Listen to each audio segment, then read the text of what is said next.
Okay. Hello, collective. So, tingnan natin yung sitwasyon mo, ha. Medyo madaming life lesson this past few days. So, kaya medyo okay, tingnan natin yung sitwasyon mo. Parrot angels, please help me. Ano ang sitwasyon ng ating collective? So, sana lagi kang maayos. At kahit stress nakakayanan. Parrot angels, please tell me what is the situation for our collective. Help us. Para, thank you po. Okay. Okay. Ay, sakto. Okay. Access granted din, ha? Okay.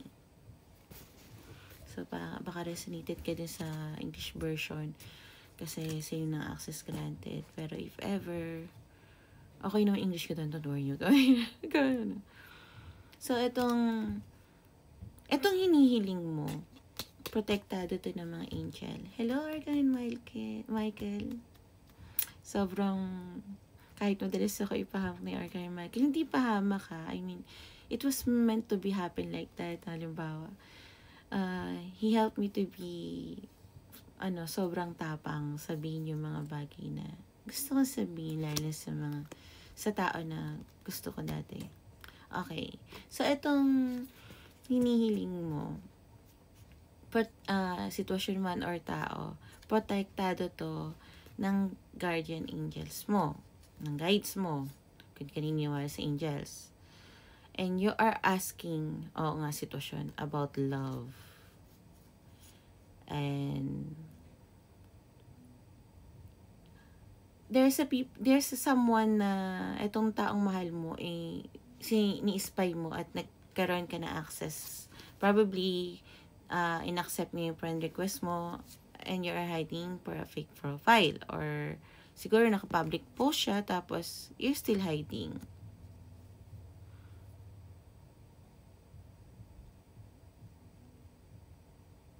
And you want to have a payback or revenge. Tingnan natin. Okay, kung hindi ito ang sitwasyon mo, ayaw mong gumanti sa taong iniisbayan mo. Pero tandaan mo, ha, prevent from harm to. Okay? So, tingnan natin kung ano yung sitwasyon na yan. Thank you, Tara. Thank you. Ano po, please clarify kung ano ang gustong i-payback ng ating collective. Guys, paano kasi first time ko pag nagkataon magbasa for yung bagay. Hindi ko naman alam kung billion. Oh! Sabi ko na eh. Okay. Hindi naman siya payback para gumante. Pero yes, gumante. In a good way. So, probably itong taon to, dahil nga mahal mo, ito yung ang ganti na gusto mo ay pumunta, mag-travel towards to the person that you love at maging matured na ipakita at maging open up sa kanya, maging emotional kasi nautulak sa vulnerable. Gusto mo magkaroon kayo ng another sabihin natin comeback, yun. Gusto mong mag-re-enter sa buhay ng taon to at magkaroon kayo ng collaboration. Okay? Gusto mo makipag-reconcile sa kanya. Thank you so much, Tara. Thank you. So, hindi naman pala ganti. Grabe naman talaga ako. Judgmental. Sinsyo na. Pero don't worry, guys. Thank you so much, Heart Angel. So, ano po ang mensahe natin dito sa taong gustong gumante ng pagmamahal? Okay, thank you so much. Okay. Okay. Okay, muntik nang lumabas yun ng pabaliktad. Okay. Ang mensahe sa'yo ng iyong guides, nagkakaroon talaga kayo ng new beginning. Pagka ginawa mo to,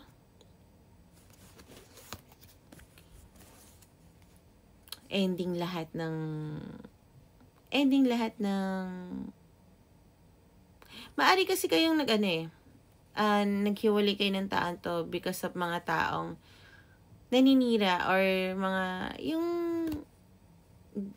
yung sabi-sabi ng mga iba-iba sa mga pag nakatalikod kayo na akala nyo ganito, ganyan. Probably kasi ang tingin ko pati, ewan ko ba't nakita ko to sa barahan na to na yung person mo or ikaw, maraming tao may gusto sa'yo at magbigay ng pagmamahal parehas sa inyo.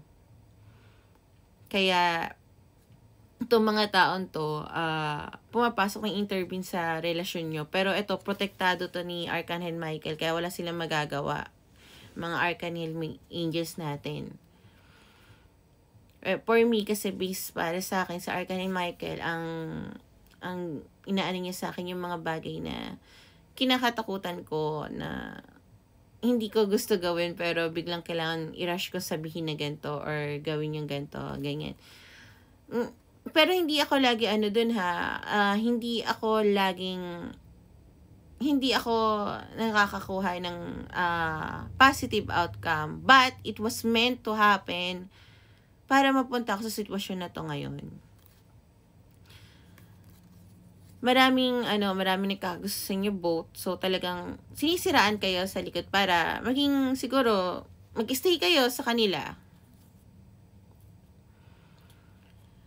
Eto, pag bumalik ka sa buhay niya, dahan-dahan lang. Para magkaroon kayo ng, alam mo yun, kasi magkakaroon ka ng stability, hindi pa ganun ka-grounded. Basta be loyal, protective. Kung anong sinimulan mo, dapat tapusin mo. Life path 1 ka siguro. Kung resonated yan sa'yo. So, yun ang sinasabi ng guidance mo.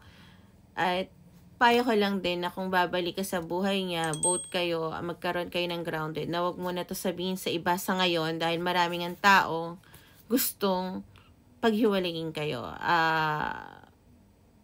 Baka parehas kayo naniniwala sa sabi, kailangan mag-usap kayo mabuti. I mean, kung may maririnig mo kayo sa isa't isa, itanong nyo ng, syempre, kaya nga siguro, wag daw bilisan, dahan-dahan. Doon parang magkakaroon kayo ng grounded na tawag dito na relasyon. Kung simula mo na parang sa umpisa, edi parang friends kayo, magtitiwala at hindi kayo mahiya magtanong sa isa't isa. Tama na, ay ganito yung sabi ni totoo ba to? Alam mo, ganyan.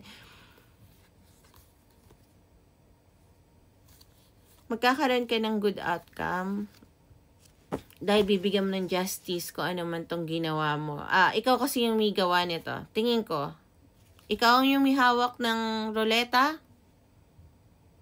Ikaw lang makakapagbago nito at makakapagbigay ng totoo.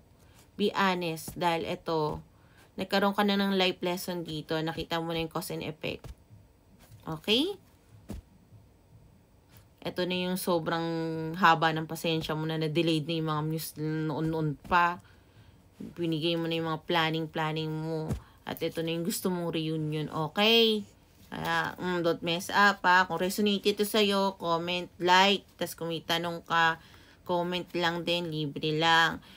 Kung tawag dito, kung sasubscribe mo ko, thank you. Pero hindi kayo na-ask na mag-subscribe kasi naniniwala ako na kung ang energy natin magka-align, makikita mo ulit ako at makikita mo tong message na to sa tamang panahon. Okay?